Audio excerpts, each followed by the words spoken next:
dois homens têm um testemunho tão extraordinário quanto os nossos de que Cristo fez. Só que agora Cristo não está mais com eles. Eles estão vivendo a dor. Eles estão vivendo o luto. Eles estão vivendo a perda. Eles estão no dia mau. E eles não têm Cristo naquele momento, mas eles têm aos outros. Glória a Deus, aleluia. Eles continuam de 2 em 2. E de 2 em 2, antes mesmo de sentar literalmente na mesa, eles compartilham o seu luto, a sua tristeza, a sua perda uns com os outros. O texto é bem claro, eles estão compartilhando. Sabe quantas vezes a gente subiu no monte, chorou e compartilhou e contou? É isso que eles estão vivendo. Eles estão compartilhando. Ele morreu. Acabou. Eu imagino ele igual Pedro e João. O que a gente vai fazer agora? Vamos voltar a pescar.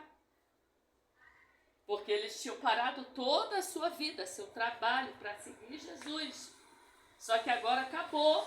Na mentalidade deles, eles ainda não compreendem o que está acontecendo e eles voltam a pescar. E esses dois homens estão na mesma situação. Acabou. Vamos voltar para Emaús, que é a nossa cidade. Vamos retomar a nossa vida. Porque a vida que a gente projetou para a gente se diluiu. Você já viu tua vida descer pelo ralo? Você já viu tudo que você construiu, tudo que estava diante de você, diante de uma enfermidade, a filha que tu carregou no colo, minha filha não vai mais andar. Eu imagino que não foi uma notícia muito boa. Você começou a descer por ali toda a tua esperança de ver ela correr, de ver, né? Aquilo ali começa se diluindo, indo por ralo abaixo. E esses dois homens estão vivendo isso. Eles estão vivendo o luto. Eles estão vivendo a dor, mas eles estão juntos, eles têm um ao outro. Eles estão voltando para casa. Acabou para eles. Acabou. Tudo que ele planejou, eles são bem claros. Nós pensávamos que era ele, que ele era o Messias, que ele ia derrubar o Império Romano, que ele ia tomar, porque era isso que eles esperavam, que ele ia tomar Israel, que ele ia sentar no trono de Davi, e que ele ia reinar, e que ia acabar a opressão de Roma. Essa era a mentalidade dele e dos apóstolos. Mas quando eles olham para Cristo crucificado, morto, sendo retirado, acabou. Então eles saem de Jerusalém e eles voltam para onde eles são. Eles são da onde? De uma pequena aldeia, a 11 quilômetros de Jerusalém, chamada Emaús. Eles voltam para Emaús e eles compartilham. Eles têm um ao outro e eles compartilham a dor. Eles compartilham da perda. Eles compartilham do sofrimento. E sabe o que eu aprendo com esse texto? Sobre o testemunho que a gente falou? A dor, a frustração, o dia mau, quando você não acredita que vai dar certo, que vai ser como você sonhou, ela nos cega, ela nos impede de ver Jesus. Parece que Jesus nos abandonou. Parece que Jesus nos excluiu. Parece que fomos rejeitadas por Ele. Ele não viu a minha enfermidade? Ele não viu a minha casa caindo?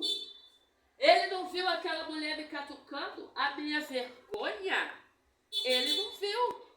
Eu sirvo a Ele, mas eu não vejo mais Ele. Não sei se você já viveu essa situação. Cadê Jesus que estava aqui comigo? Cadê Jesus que eu ia para a igreja, que pregava? Cadê Jesus? Por que Ele permitiu? Como a gente quer saber o porquê das coisas? Por que o Senhor permitiu? Por que eu cheguei nesse estado? Esses homens estão exatamente assim. Acabou para eles. Eles estão no luto. Eles estão no dia mau. E o luto é tão grande que impede que eles vejam Jesus. E eu digo mais. Talvez o próprio Jesus não permita que eles o vejam dentro daquela conversa. Porque tem hora que Jesus quer provar a nossa fé. Ele não sai de perto, mas sabe a criança que quando começa a andar? Se você segurar ela toda hora, meu amor, ela não vai aprender a andar. Você tem que, né? Se a criança está aqui e você está aqui, ó, não, você vai ter que deixar ela cair uns minutinhos. Você vai ter que ousar, vem. E tem momento que Cristo faz isso na nossa vida. Ele não saiu, não. Ele está perto. Mas se ele te segurar o tempo inteiro, tu não aprende a andar. Tu não vê a tua fé crescendo. Tu não conta teu testemunho. Tu não amadurece. Tu não sobe de nível. E ele está ali, você está dizendo, meu Deus, igual Pedro andando pelas águas, estou afundando. A Bíblia diz que imediatamente, Pedro grita, Jesus, imediatamente Por que ele gritou? Se foi imediatamente, Jesus estava ali, né? Foi imediatamente. Jesus o puxou, mas a fé dele o impedia de ver ou de crer. Eu vou afundar, será que ele vai ter força para me puxar daqui? Será que ele vai me puxar? Será que ele não viu? Se ele está aqui, por que eu comecei a afundar? Porque Cristo, por vezes, nos faz andar debaixo da nossa própria fé. Ele quer que nós colocamos a nossa fé em ação. E dá esses dois discípulos ali nessa situação. Mas sabe o que eu aprendo nesse texto? A importância de estar dois. E a importância da comunhão ser saudável. Porque a comunhão daqueles homens era saudável. E Cristo se aproxima. Quando a comunhão é saudável entre nós, Cristo se aproxima.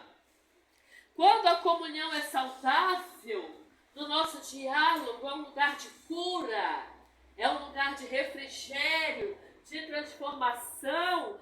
Cristo se aproxima. Ele vem no casamento saudável.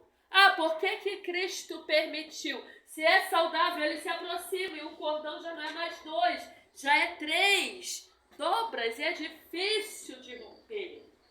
É impossível de romper. E aquela comunhão era uma comunhão saudável. E Cristo está observando aqueles 2 homens. E ele se aproxima, e ele entra na conversa, e ele entra na amizade, e ele entra no consolo. Ele já estava pregando para aqueles homens 3 anos e meio, ele prega novamente. A Bíblia diz que ele vai de Moisés, dos apóstolos, ele expunha novamente as Escrituras.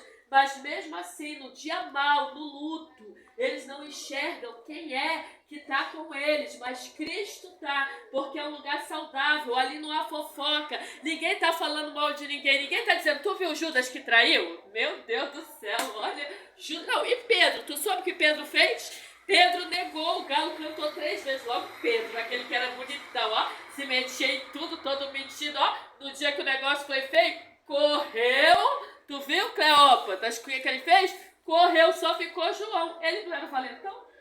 Ele não estava no pé da cruz. Você está entendendo o que é a comunhão saudável? Não há essa conversa. E aquelas mulheres, foi a Maria Madalena, mas tu sabe que ela tinha 7 demônios, ela já não era muito bem da culpa. Porque esquece desse negócio que Madalena era prostituta, que a Bíblia não fala isso, amém? Amém. Isso foi uma história criada pela Igreja Católica. A Bíblia não diz que Madalena era uma prostituta. A Bíblia diz que ela tinha 7 demônios, dá o mais entender que tinha algo que perturbava ali a mente dela, querendo enlouquecer ela, sei lá, deprimir ela. E Cristo foi lá, expulsou os 7 demônios e aquela mulher foi curada e liberta para a glória de Deus. E esses homens não estão dizendo, tu viu, mas a Madalena não é de confiança, porque tinha 7 demônios. Se Jesus morreu, vai que os 7 voltou. Tá vendo esse tipo de conversa? Não há. Há uma comunhão saudável. Há um compartilhar do luto, há um compartilhar de dor, há um compartilhar de tristeza. E Cristo se aproxima, está um monte de gente chorando em Jerusalém, mas Cristo se aproxima desses 2 homens que já estão fora da cidade. Ele chega porque a comunhão é saudável, ele chega porque ele quer trazer a cura para o luto. Ele chega porque ele quer esclarecer. Agora, eu não posso julgar alguém que está passando pelo luto, esperar que a visão dela seja clara e esperar que a mentalidade dela seja clara. Eu não posso. O luto há vários estágios, sabia disso? E o luto não é só quando você vê um caixão e enterra, não. Às vezes a perda de um filho que ainda está vivo, de um marido que ainda está vivo, também é luto. Não é só a morte literal. E há vários estágios do luto. Esses homens estão de luto, e a Bíblia é bem clara. Eles não conseguem ver que é Jesus que está falando com ele. Eles não conseguem compreender que é Jesus que está falando com ele. Eles não conseguem ver Cristo ali naquela situação. A mente, eles estão confusos. Há até dúvida. Há até dúvida. Nós pensávamos que era ele, o Messias. Há dúvida. E Cristo não critica a dúvida dele. Eles estão no luto.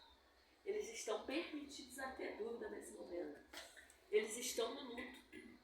Eles estão permitidos a ter questionamentos. Eles estão no luto. Eles estão permitidos a dizer o que está acontecendo. Eu não entendi, foi nada. O homem mandou Lázaro sair do túmulo, agora ele que está no túmulo. Que loucura. Não estou entendendo. E o luto e a gravidade da situação permite com que eles não entendam. Sabe o que o Espírito Santo tem falado comigo de uma maneira tão forte? Aqui todos nós praticamente somos de ministério. Eu tenho visitado muitas igrejas. E eu estou numa igreja fixa lá. Eu vou lá no fixo, mas vou em outras e não sou ainda oficialmente de lá, mas eu estou lá na Refúgio. E sabe o que eu tenho percebido e o que o Espírito Santo tem falado sobre mim a respeito da igreja? Nós precisamos ser sensíveis. E eu na Betel, eu era quem recebia os visitantes. Eu era quem trazia a comunhão e os colocava no corpo de Cristo. E o Espírito Santo tem ministrado tanto isso sobre mim. A igreja não pode ser sensível a quem visita, porque o culto não é uma reunião comum.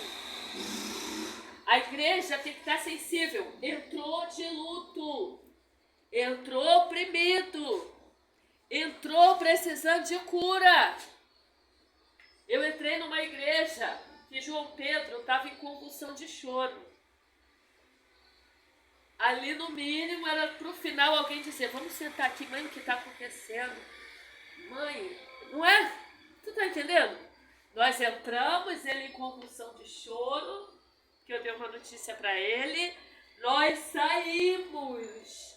E o Espírito não está mandando eu falar daquela igreja, julgar aquela igreja. Não, o Espírito está dizendo o seguinte: você vai ser mais sensível, porque na sua condição de igreja... Você está entendendo que às vezes Deus nos bota do outro lado para a gente entender? Quando a gente estiver lá do outro lado, na tua condição de igreja, se alguém entrar em convulsão de choro, essa pessoa não vai sair em convulsão de choro, porque você precisa ser sensível à dor dela, à perda dela. Porque se ela entrou na igreja, é porque ela buscou, ela está buscando um grito de socorro. Ela poderia ter ido para o bar beber, ela poderia ter ido para a festa, mas ela entrou na igreja. A igreja não pode ser sensível à dor dela. Compartilhando algo que o Senhor tem falado comigo. E olha, eu sempre achei que eu não era insensível. Mas o Senhor tem falado: seja mais sensível. Seja mais sensível. Seja de frio no trato. Porque trato grosso tem muitos por aí. O teu trato tem que ser fino. Eu até entrei na igreja da pastora Sandra. Fui pregar lá. Nem foi no dia que eu fui pregar. Foi no dia que eu fui, que tu foi pregar, e fui pregar contigo. E o bispo falou para mim o seguinte: Deus quer aprimorar teu ministério. Foi uma confirmação de um desejo que eu já tinha. Aí ele: não sei o que é da psicologia, terapeuta. Ele: isso, é uma pós que eu tenho que fazer, moço. Ele era um homem muito sensível, ele não sabia falar o técnico do que era. Isso, porque Deus vai te usar poderosamente no teu ministério para trazer essa sensibilidade junto com a palavra. Ele nem sabia expressar, porque ele era um homem muito comum, muito simples, mas eu estava entendendo que o Espírito Santo estava dizendo para mim: vai fazer a tua pós, que eu já botei no teu coração. Busca mais um pouquinho, porque eu vou afinar o teu trato. Nós precisamos, como igreja, ser sensível no trato. E esses dois discípulos têm uma comunhão maravilhosa. Uma comunhão que cura, uma comunhão que sara. Eles estão compartilhando luto. O que o Senhor quer falar conosco Não ande sozinho. Ande de 2 em 2. Compartilhe. Não é fofoca, mas tem coisa que você vai precisar falar para a pessoa certa, para que haja cura da tua alma, para que alguém ore contigo e você deposite ali o teu mal, a tua ansiedade. O Espírito Santo, para que ele entre nessa comunhão e venha trazer a cura, venha trazer a libertação, como nós aprendemos ontem. A gente acha que é crente, que é pastor, e não precisa ser liberto. E precisa, porque a gente produz lixo todo dia. Eu limpando a minha cozinha, o Senhor falou isso comigo. Falei, meu Deus, todo dia eu tiro 3 sacos de lixo da cozinha, e na tua vida espiritual também. Se você não limpar, daqui a pouco vai estar uma zona de verdade. Repare como a gente produz lixo. Saca e joga o lixo fora. É sempre quantas sacolas? Mais 5. E no outro dia de lixo já tem um lixo lá, né, Isaac? Porque a gente produz lixo. Na vida espiritual a gente também produz. E se a gente não limpar, começa a dar lixo, começa a apodrecer. E aí depois, para fazer a faxina grossa, é muito pior. É melhor todo dia você fazer a faxina limpa, a faxina fina, a faxina diária, para que não haja acúmulos. E aqueles 2 homens estão voltando para casa, porque eles não acreditam mais. E o projeto que eles fizeram para a sua vida, 3 anos e meio andando com Jesus, eles não acreditam mais que vai haver solução. Acabou. Se acabou, Jerusalém não é mais o nosso lugar. Vamos voltar para casa. Vamos ver o que a gente fazia. A gente pescava? Não sei. A gente... Não sei, fui ver com teu irmão. A gente, o que a gente fazia? Vamos voltar a fazer o que fazemos. Eles retornam. Porque o luto faz a gente também perder a direção. E Jesus está conversando com eles. Jesus está palestrando com eles. Eles chegaram em Emaús, Jesus finge que vai à frente. E eles convidam, vem, vamos comer. Já está ficando a noite, passa a noite com a gente. Eles nem sabem quem eles estão chamando para passar a noite com eles. Entra aqui, passa a noite conosco. E a Bíblia vai dizer que aqueles homens preparam uma mesa para comer. Depois de 11 quilômetros andando, mais de um dia, depende da velocidade deles. Depois de uma viagem cansativa, exausta, eles sentam ali naquela mesa e Jesus faz uma coisa que seria até falta de ética hoje. Imagina que a gente veio para o café da pastora Márcia e aí você se levanta, já vai ali, já corta o bolo e já senta e come. A gente ia dizer, que irmã estranha, nem respeitou a hora do comer, né? Já foi metendo a mão, nem está na hora. Jesus faz isso. Aqueles homens colocam a mesa e a Bíblia vai dizer que Jesus toma o pão. Para o judeu, sentar à mesa é algo sagrado. Para o judeu, a refeição é sagrada. E o primeiro alimento, o alimento principal da mesa do judeu é o pão. Por isso que Jesus diz, eu sou o pão da vida. E aquele pão bem diferente do nosso, sem fermento, fino. Esses dias lá na Refúgio, o apóstolo mandou fazer um pão bem judaico e levou para a gente ver. É completamente diferente desse pão que incha, porque ele não tem fermento. Ele é fino, ele mais parece um biscoito creme crack. Tá mais para um biscoito creme crack. É desse formato. Esse pão para eles é de manhã, é de tarde e é à noite. Jesus assenta naquela mesa e ele toma o pão. Só que no judeu, quem parte o pão é o anfitrião, é o dono da casa. O dono da casa parte o pão e diz a bênção que está em Deuteronômio. Levanta o pão, abençoa e compartilha o pão para a família. Agora tu imagina um convidado, um viajante, que eu já fiz a gentileza de chamar para minha casa.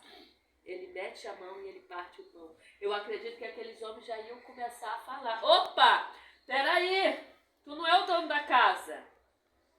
Que abuso, eu te convidei. Mas eles não tiveram nem tempo, porque Jesus tomou o pão, Jesus abençoou, Jesus partiu o pão. E nesse ato, os olhos deles se abriram. E eles viram que quem estava partindo o pão de fato era o anfitrião. Era o dono da casa. Era o mestre deles. Os olhos dele se abrem e ele fala, é ele.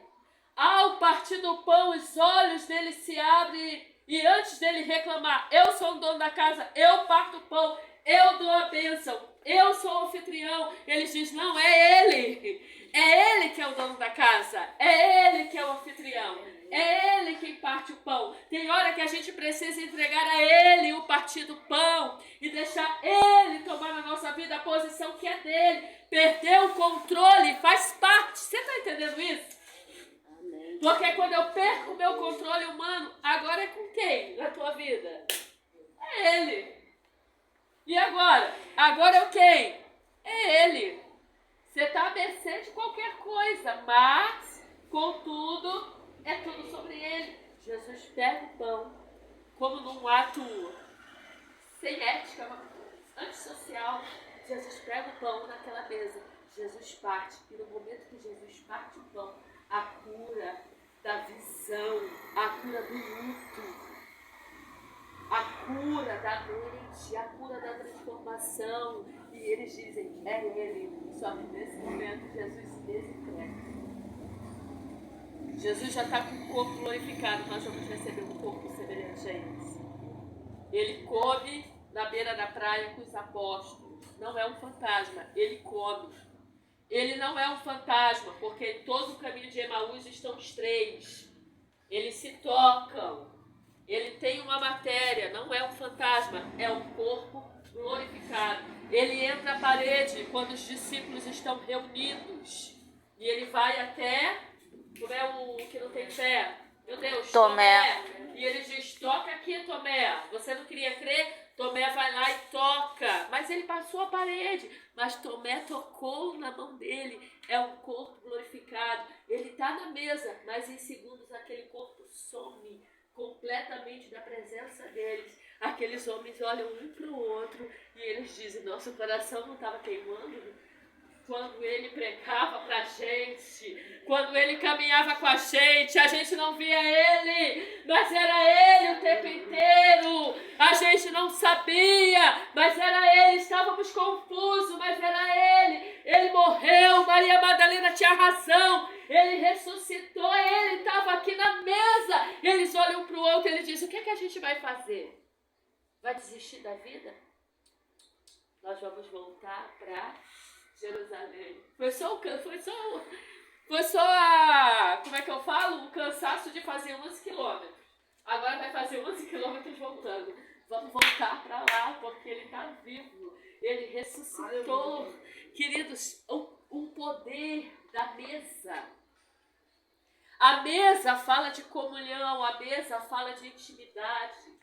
O poder de andar dois em dois numa comunhão saudável, onde Cristo pode se aproximar. E Cristo pode dizer assim, estou aqui com vocês. Aleluia, Deus. Eu curo, eu salvo, eu liberto. Eu subo o monte com vocês. Eu recebo oração. Stephanie, Deus vai colocar alguém do teu lado. Fica sensível, porque vai andar de dois em dois. E essa comunhão vai trazer cura. Essa comunhão vai te fazer sentar à mesa de novo. Essa comunhão vai te fazer comer novamente do pão. Tem um pão, tem uma mesa preparada. Tem algo extraordinário para a tua vida. A tua perna está aí perfeita, Stephanie. Levanta aqui. Oh, Deus, levanta.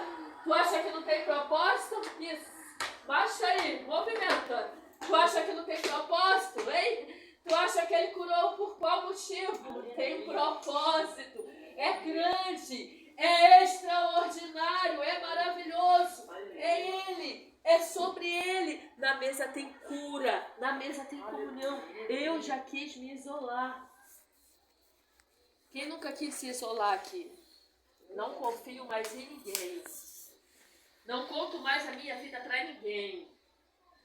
Não abro mais meu coração. Esse é o que eu mais ouço. Se eu abrir um negócio de terapia, eu acho que vai ser o recorde. Não conto mais, não abro mais. Querido, a gente está vivendo um tempo que ser psicólogo ou terapeuta é uma profissão assim. Antigamente era só de rico, quem lembra?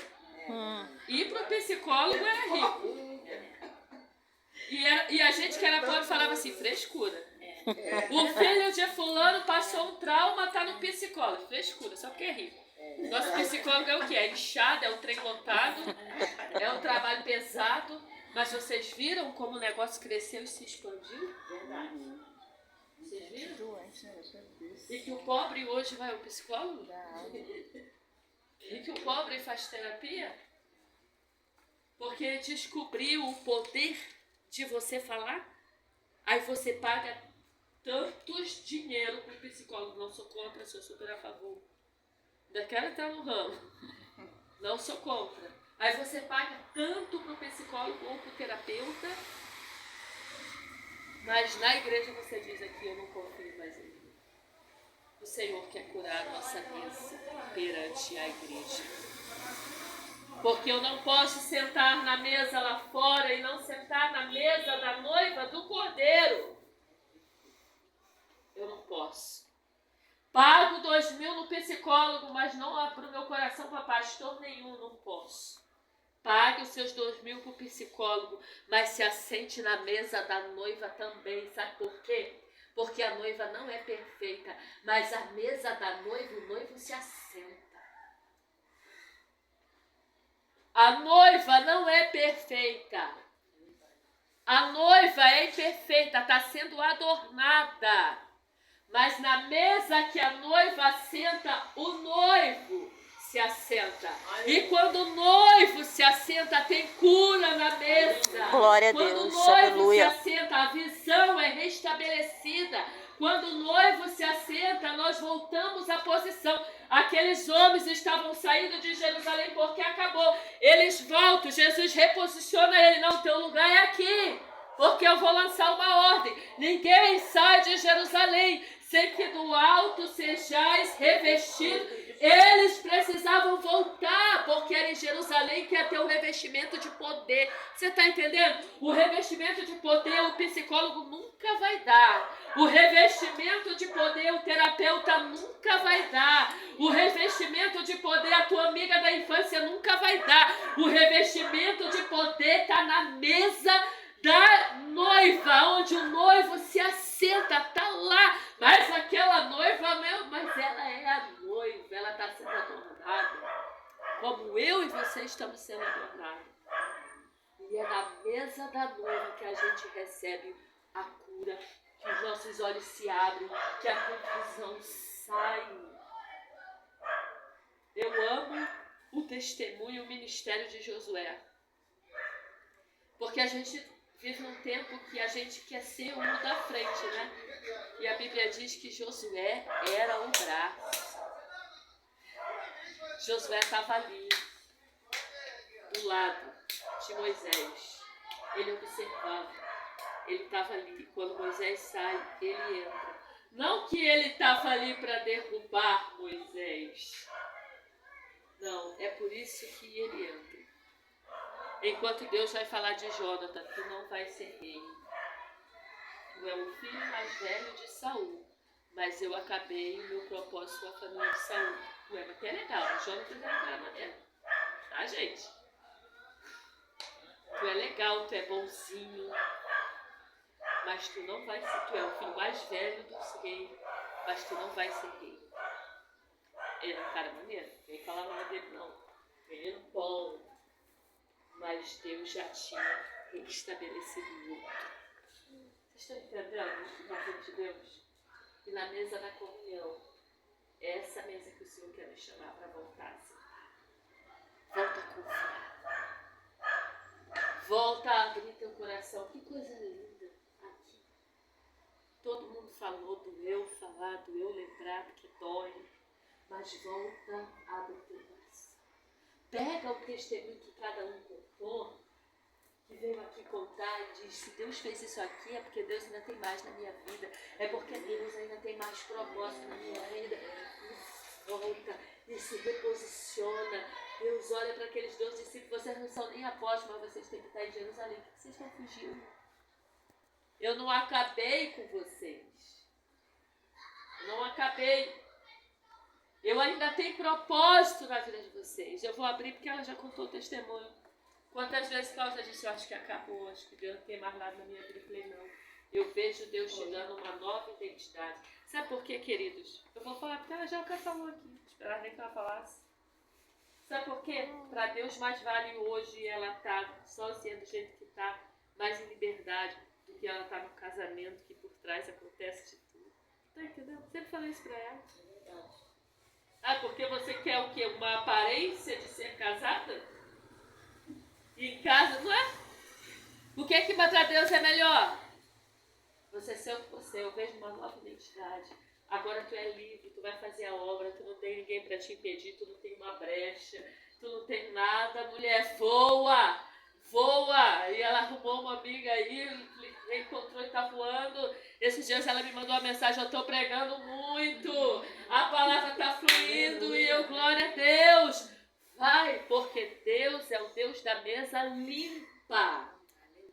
Já viu o ditado mais vale só do que mal acompanhado? Deus é o Deus da mesa limpa. E Ele nos chama para sentar novamente à mesa. Porque é lá que a nossa visão vai ser restabelecida.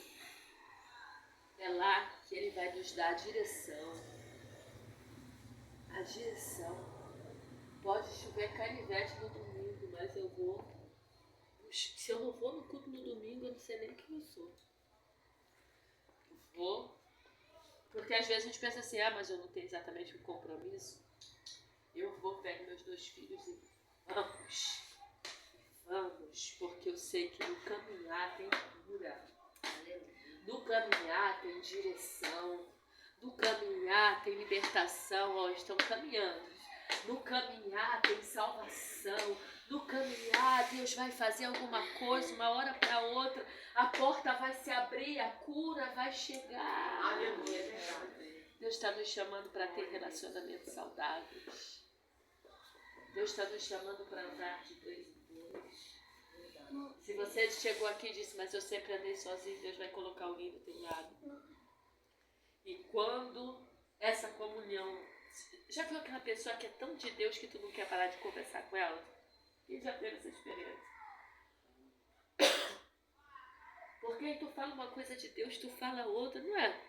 Já teve essa experiência? Aí tu conta o sonho, ela conta a visão. Você não está falando mal de ninguém. É as coisas de Deus. E aquilo ali, a conversa não para. Agora você sabe por quê. Porque é uma comunhão saudável. E quando a comunhão é saudável, Jesus se aproxima e ele entra na conversa. Jesus senta na mesa e ele parte o pão. E quando Jesus se aproxima, entra na conversa, senta na mesa, o luto é sarado, a dor é transformada, a visão é restabelecida e nós somos redirecionados ao centro da vontade de Deus. Na mesa tem cura, ainda é na mesa. Porque se não fosse, ele dizia, vão um por cada um. Cada um cuidando da sua própria vida e pregando o seu próprio evangelho. Foi isso que ele disse? Não. De 2 em... Não deixe de nos reunir. Não deixe de congregar. Deus está falando comigo também. Não deixe de compartilhar. É aqui, nesse calor, que eu vou fazer cura, transformação, milagre e restauração. A mesa do Senhor ainda é o nosso lugar. Se coloque de pé. Eu não sei quanto tempo